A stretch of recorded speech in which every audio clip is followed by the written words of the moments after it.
Huwag kang matakot, si Jesus ang iyong liwanag. Ako po si Father Fiel Pareha at ito po ang ating segment, ang Daily Devotion, na kung saan tayo po ay magdarasal, magbabasa at magninilay kasama ng salita ng Diyos sa buong taon. Manalangin tayo. Sa ngalan ng Ama, ng Anak at ng Espiritu Santo. Amen. Halina, Banal na Espiritu, liwanagan mo ang aming puso at isip, nang maunawaan at maisabuhay namin ang iyong salita. Amen. Our Bible passage for today is from the book of Psalms, chapter 27, verse 1, and I read it for you. The Lord is my light and my salvation, whom shall I fear?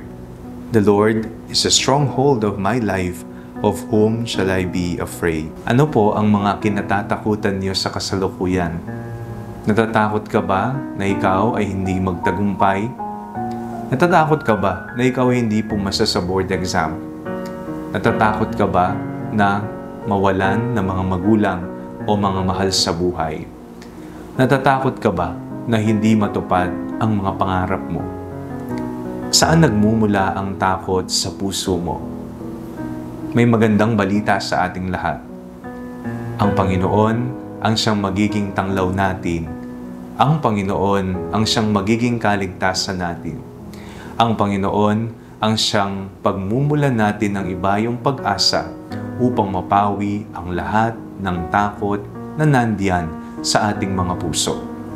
Sinabi ng salmista, "The Lord is my light and my salvation, whom shall I fear?" Kanino tayo matatakot kung nariyan naman pala ang Diyos na magiging tanglaw natin, na magiging sandigan natin at kaligtasan nating lahat.